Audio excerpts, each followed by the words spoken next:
Bonjour à tous, bienvenue à cette conférence. Je vais vous parler aujourd'hui de e-commerce, notamment de faire un petit état des lieux du e-commerce et de toutes les bonnes raisons pour lesquelles il faut commencer à y penser sérieusement quand on est une entreprise.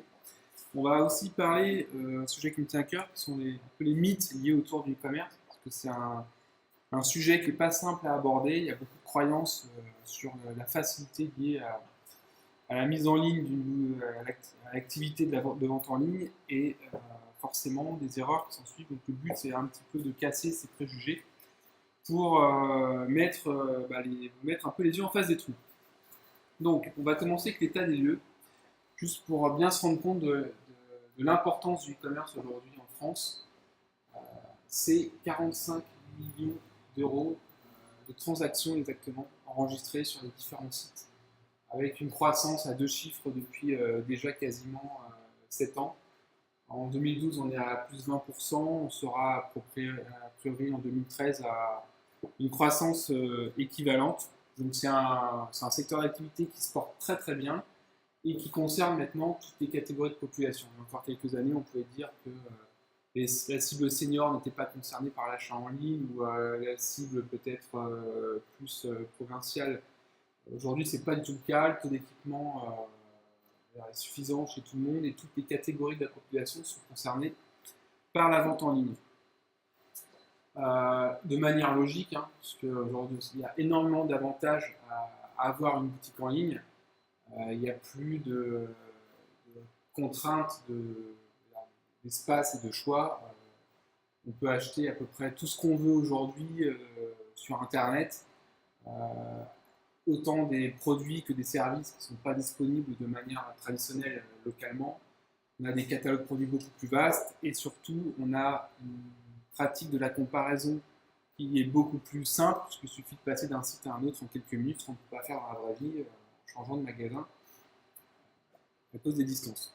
C'est beaucoup plus pratique, on peut acheter sans se déplacer, acheter à toute heure, une boutique ne ferme pas à 19h ou à 20h, elle n'ouvre pas à 10h, elle est ouverte techniquement toute la nuit.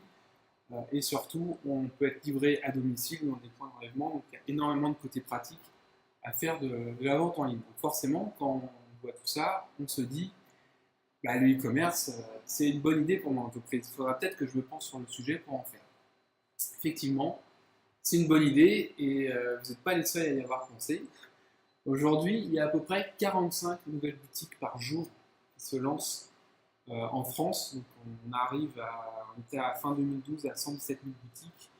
Fin 2013, on sera à un rythme d'environ 125 000 boutiques en ligne. Donc ça vous donne une idée de l'engouement qui existe aujourd'hui autour de la vente en ligne, notamment parce que créer une boutique en ligne, c'est devenu techniquement assez simple.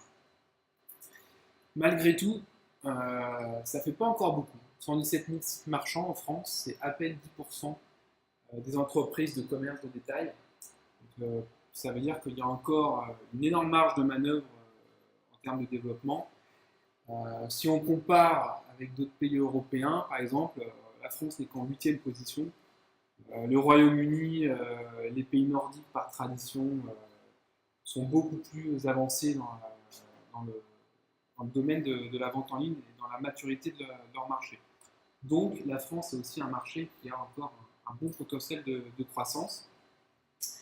Et évidemment, au-delà de la France, la vente en ligne permet aussi de travailler, on va dire, l'export en Europe dans un premier temps, mais aussi bien plus loin, de manière, alors, on ne va pas dire aisée parce que l'export c'est jamais facile, mais c'est vrai que ça permet d'ouvrir un certain niveau de visibilité qu'on ne pourrait pas avoir de manière traditionnelle avec une boutique physique.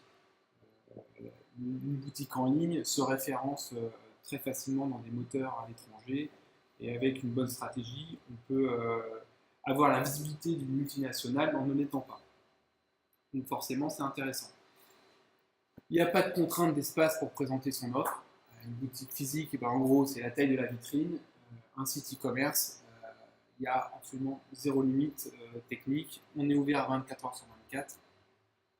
Donc forcément, il y a, je le redis une fois de plus, beaucoup d'avantages, des économies potentielles aussi sur toute la dématérialisation de la documentation lorsqu'on a les gros catalogues produits représentent un coût très important. Les VADistes ont bien compris aujourd'hui l'arrêt de la vente à distance traditionnelle avec les catalogues est quelque chose qui va croissant pour se concentrer uniquement sur la partie web marketing.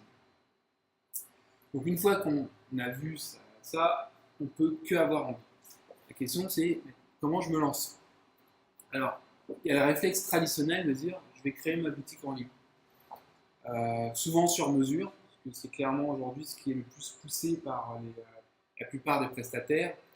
Donc en passant par une agence web ou un freelance qui va vous aider à installer et configurer une des nombreuses solutions e-commerce qui existent déjà. Alors je vous en ai cité quelques-unes, PrestaShop, Magento, Teliar, Exchange, qui sont les solutions aujourd'hui les plus utilisées en France en termes de solutions open source. Mais ce n'est pas la seule alternative. On pense souvent beaucoup moins à d'autres solutions techniques qui permettent de créer sa boutique soi-même. Donc j'en ai cité là aussi quelques-unes, Oxatis, Shop, 42 Store, qui permettent à des gens à un budget assez modique, on parle de 39 à 50 euros par mois en moyenne, de créer sa boutique soi-même relativement facilement.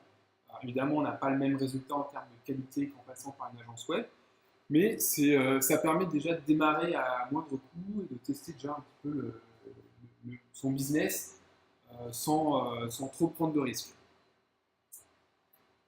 Là où un moyen auquel on pense beaucoup moins, parce que pourtant c'est de quoi faire aussi là-dessus, c'est utiliser des places de marché. Je ne sais pas si les places de marché ça vous parle en termes de fonctionnement. En fait, c'est très simple. Ce sont des sites, donc là c'est l'exemple d'eBay, Amazon, qui sont une place de marché, e-commerce aussi, qui permettent de mettre en ligne des fiches produits qu'on crée au fur et à mesure, parfois reliés à un espace qui est un espace professionnel, comme par exemple un exemple là, où on peut regrouper tous ces produits dans une boutique qui s'appelle, qu'on nomme soi-même, et qui permet de, là pour le coup, vraiment à coût très faible, puisque c'est un fonctionnement à la commission. Donc en gros, si je ne vends pas, je ne paye rien. Si je vends, je paye des commissions, c'est de l'ordre de 2,5-3%. Donc là aussi, c'est un modèle qui est très intéressant, mais surtout, ça permet d'avoir accès à un marché très important, puisque c'est le site qui fait la promotion de son enseigne, et vous bénéficiez d'un trafic qui est amené par la notoriété du site, eBay, Amazon.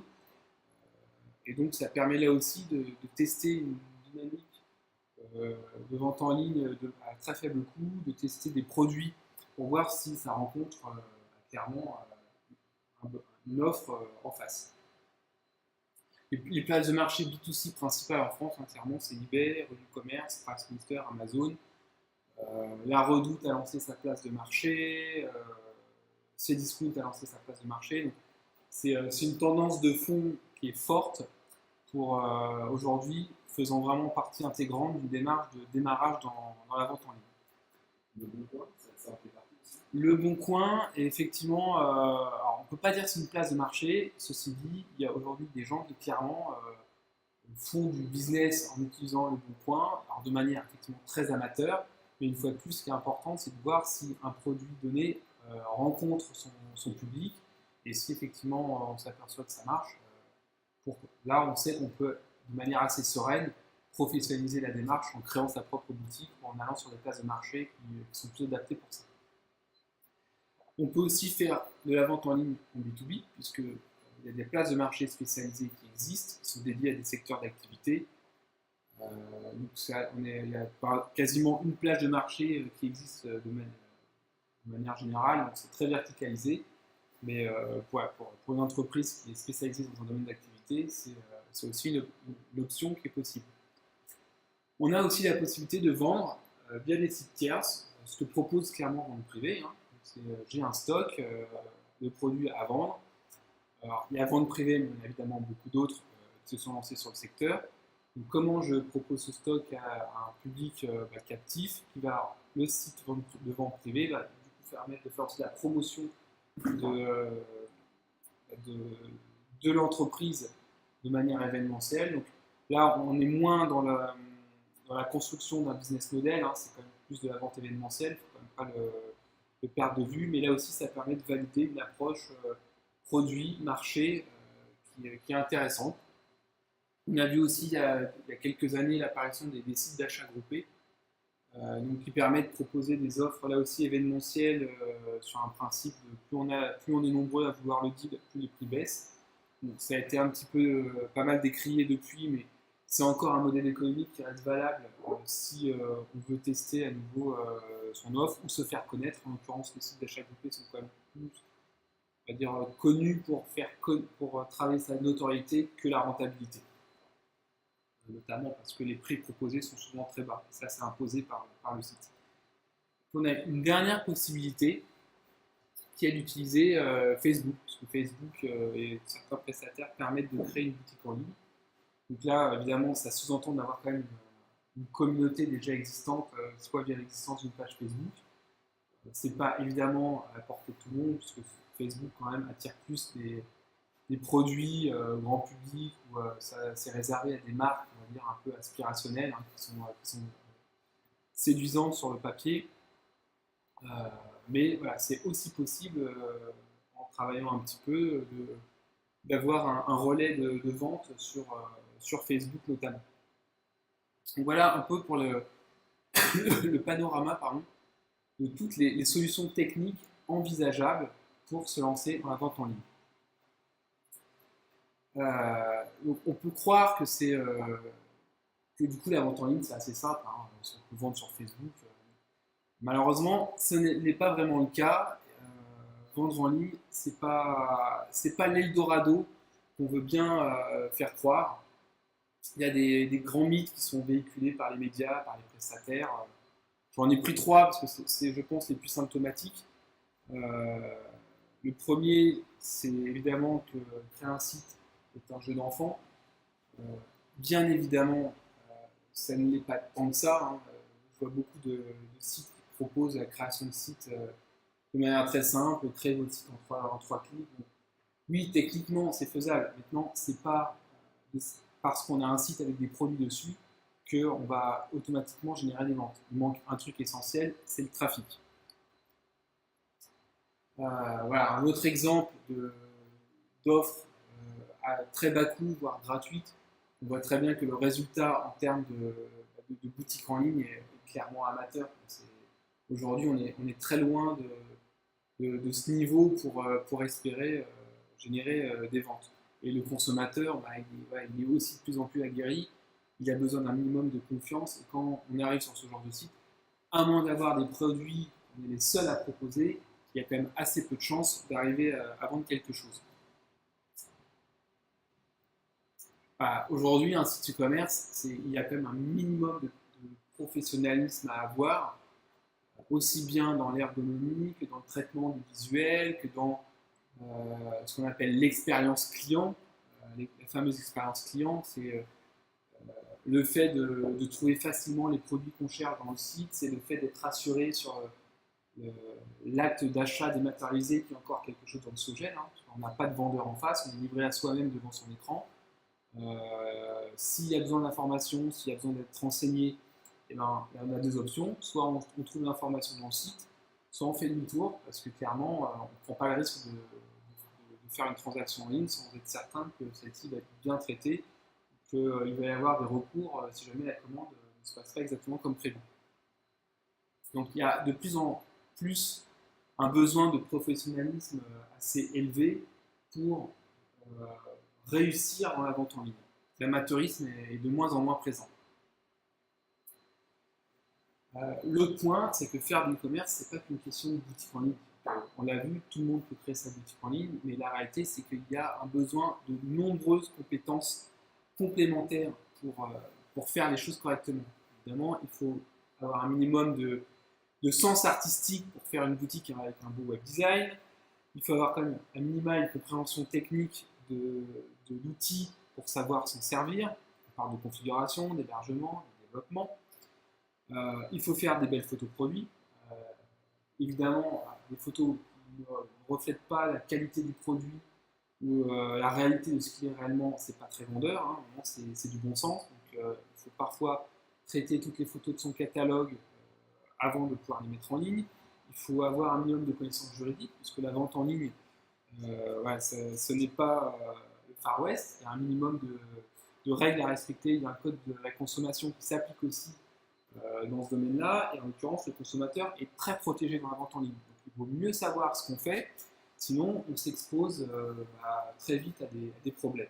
Donc, il y a aussi un minimum de connaissances sur le sujet. Il faut savoir gérer un catalogue produit. Il ne s'agit pas de mettre simplement des produits dans son site et d'attendre que ça tombe. Il y a une logique d'animation commerciale qui est aussi importante que dans la vraie vie, avec des promotions, des nouveautés, des best-sellers. Voilà, il faut un moment animer la boutique pour montrer qu'il y a quelqu'un derrière et que ce n'est pas toujours les mêmes choses qu'on trouve dedans. Il faut savoir gérer les fournisseurs, ça c'est un point très important, parce que de votre capacité à bien acheter, à trouver les bons fournisseurs, évidemment, va dépendre de la marge qui va être générée sur les ventes. Pardon. Il faut avoir des connaissances en logistique, parce que la vente en ligne, c'est de la vente dématérialisée, donc de la vente à distance. Et on est obligé de passer soit par un prestataire comme la Poste, soit par des prestataires spécialisés pour gérer ça, avoir des notions de gestion de stock, c'est très important. Il faut être capable d'analyser ce qui se passe sur son site, donc ce qu'on appelle des connaissances en web analytics. Donc, comprendre le comportement de l'utilisateur pour essayer de rendre leur acte d'achat le plus simple possible. Il faut gérer la relation client, parce que c'est pas parce que la vente est virtuelle qu'à un moment le client ne souhaite pas rétablir le contact avec la boutique. Donc, on n'est pas exclu de mettre un numéro de téléphone, de gérer des emails, de gérer des courriers. Voilà, ça fait partie du métier et on va dire que moins la boutique est professionnelle et plus il y a de chances qu'elle s'empêtre dans des problématiques de relations clients. Parce que les clients vont forcément les solliciter pour être plus rassurés. C'est un SAV, on fait de la vente, donc des fois il y a des produits défectueux, les commandes n'arrivent pas, donc il faut être capable de gérer aussi ça. Il faut être capable d'optimiser son site au fur et à mesure qu'on a des feedbacks clients. Il faut savoir gérer les canaux d'acquisition, le référencement naturel, l'emailing, éventuellement rédiger un blog, savoir faire de la promotion dans les réseaux sociaux. Donc, voilà, c'est une liste qui n'est malheureusement pas exhaustive, mais qui montre que pour faire du e-commerce, il y a un besoin de compétences et de connaissances qui est très très large et qui ne se limite pas à mettre en place des produits dans une boutique. Il y a aussi un cliché qui est très tenace, c'est qu'on peut faire de l'e-commerce avec 0 €. Alors, on l'a vu un petit peu avant, effectivement avec le système de place de marché, on peut se lancer à moindre frais, mais ce n'est jamais 0 € aujourd'hui. Évidemment que quand on ne dépense rien, on ne récupérera rien. Faire du web marketing, ça coûte de l'argent, gérer un site, ça coûte de l'argent, acheter un stock, ça coûte de l'argent. Donc, bien évidemment que pour faire du e-commerce, il faut quand même avoir un minimum de surface financière, un minimum de budget à investir en phase de démarrage pour soutenir, déjà pour amorcer la pompe, et ensuite pour les mois qui suivent, pour soutenir la croissance, parce que le trafic ne va pas venir naturellement sur le site si personne n'en fait la promotion. Donc en gros, la création d'un site, c'est vraiment que la partie émergée de l'iceberg e-commerce. Tout ce qu'on peut trouver en dessous, c'est effectivement des coûts d'achat des produits, les frais de shooting photo par exemple, les commissions sur les transactions bancaires, hein, parce que les banques se servent au passage en proposant leurs services de transactions en ligne, il y a des frais de livraison, il faut quand même parfois acheter un logiciel d'achat, de gestion commerciale, de comptabilité, on va sous-traiter toutes les prestations web marketing qu'on ne sait pas faire soi-même. On va, par exemple, la gestion des campagnes AdWords, on peut louer des fichiers d'adresse emailing, voilà. Tout ça cumulé fait que, en gros, quand on veut lancer une activité e-commerce, il y a une obligation importante d'avoir une visibilité de tout ce que ça va impacter en termes de coûts pour l'entreprise et d'avoir un minimum, un plan de financement pour être capable de soutenir tout ça. Un autre mythe qui est encore tenace, c'est que la plupart des personnes pensent que effectivement, elles sont les seules à vendre un produit et que ça va être assez simple. Donc, en gros, on va être 5 sur la ligne de départ et et finalement, les gens ne vont pas avoir le choix, quoi. Sauf qu'en réalité, c'est pas du tout comme ça que ça se passe, hein. La réalité en termes de visibilité dans les moteurs de recherche, c'est plutôt ça, hein. Je fais l'analogie avec un marathon, mais voilà, c'est plutôt une course de fond. Et dans certains secteurs qui sont pour le coup très concurrentiels, où ça s'apparente plutôt à vraiment une foire à la poigne. Donc évidemment que quand on se retrouve dans ce genre de configuration, on ne peut pas arriver, on va dire, en espérant que l'activité va démarrer avec aucun investissement, parce qu'il y a déjà des dizaines, voire des centaines d'acteurs qui sont avant et qui ont verrouillé, on va dire, le marché en termes de visibilité. Et le dernier arrivé, évidemment, il ne reste plus grand-chose pour se faire une place. Il ne faut pas oublier que sur la première page de Google, hein, Google c'est quand même, dans beaucoup de cas de figure, le principal apporteur de visites et donc de chiffre d'affaires des e-commerçants. Il n'y a que 10 places sur un mot-clé. Donc la bataille est extrêmement rude pour être à la meilleure position. Et clairement, les acteurs historiques sur un produit, sur un marché, sont toujours les mieux positionnés. Et c'est très long et très coûteux de les déloger. Parce qu'il y a un travail de retard à rattraper pour prendre des positions. Alors, on voit souvent des prestataires qui vantent des positionnements en première place sur Google en 24 heures. Il faut bien comprendre ce que c'est. C'est absolument pas du référencement naturel. C'est de l'achat de visibilité sous forme de campagne de mots-clés, typiquement des AdWords. Et évidemment, ça a un coût assez important quand on ne maîtrise pas ce levier d'acquisition. On voit aussi pas mal d'offres promis sur Google, soumission gratuite à sans annuaire, avec un discours qui fait penser qu'effectivement il suffit d'inscrire son site dans plein d'annuaires pour automatiquement être visible. Ce genre d'offre, en vérité, n'a absolument aucune valeur en termes de résultats. C'est des techniques complètement obsolètes, mais qui sont encore vendues parce qu'il y a énormément de gens qui sont complètement qui ont une méconnaissance totale du fonctionnement du référencement naturel. Et ces personnes, ces prestataires profitent de ce manque de connaissance du fonctionnement du référencement de manière générale. Un référencement, c'est un travail globalement de longue haleine, hein. Quand on démarre de zéro, il y a un gros travail de préparation qui peut durer 3, 4, jusqu'à 6 mois pour commencer seulement au bout de 6 mois à avoir des résultats. Donc, c'est pour ça qu'il faut vraiment se méfier des gens qui promettent des résultats rapides ou qui garantissent des résultats, parce que clairement, Google est imprévisible et des gens qui sont en première position à un moment peuvent très facilement perdre ces places parce qu'il y a des concurrents qui sont derrière, parce que Google décide de changer son algorithme, et ça arrive de manière très régulière en ce moment. Donc tout le travail qui peut être fait en 6 mois peut très malheureusement être caduque au bout de quelques mois supplémentaires par, on va dire, décision de Google, qui a absolument droit de vie et de mort sur l'intégralité des sites e-commerce qui sont référencés dans son moteur. L'autre mythe, hein, c'est les ventes se font toutes seules. Il suffit d'ouvrir sa boutique en ligne et boum, ça y est, la première vente va tomber le premier jour. Évidemment que c'est pas comme ça que ça fonctionne. Si c'était un jackpot, ça se saurait. On aurait beaucoup plus d'e-commerçants très riches. Pardon. Il y a un chiffre qui est assez peu communiqué, qui est le nombre de transactions par mois en termes de proportion. Il faut savoir qu'aujourd'hui, sur les centaines de milliers de sites e-commerce qui existent, il y en a quasiment 30% qui font moins de 10 transactions par mois et 60% qui font moins entre 100 et 1000 transactions. Connaissant le panier moyen d'une transaction, en gros c'est 90 €, vous faites le calcul du chiffre d'affaires, ça veut dire que aujourd'hui 60% des sites e-commerce gagnent très peu d'argent et ils ne sont évidemment pas rentables, en tout cas clairement pas à l'issue de la première année. Donc il faut bien avoir conscience de ça, c'est que l'e-commerce c'est pas la solution absolue au développement d'une entreprise, ça nécessite des prérequis pour réussir, on va dire. Évidemment, c'est bien connaître son marché, savoir se différencier. Il faut bien préparer son projet.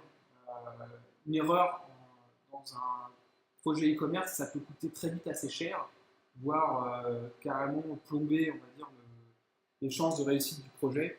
Donc, si nécessaire, il ne faut pas hésiter à s'entourer de professionnels qui vont être capables de mettre le projet sur des bons rails. Évidemment, un site bien conçu, ça facilite la vente. Il ne faut surtout pas s'imaginer qu'avec des solutions low cost, on pourra avoir les mêmes résultats qu'en travaillant avec une agence web dont le coût du site va être évidemment bien plus élevé.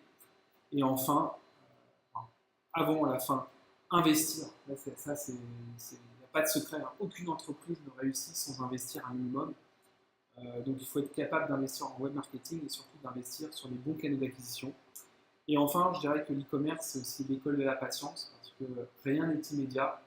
Il faut être capable de prendre des risques, d'attendre que ces risques génèrent des résultats et se remettre systématiquement en question pour être toujours, on va dire, à la pointe de ce qui se fait.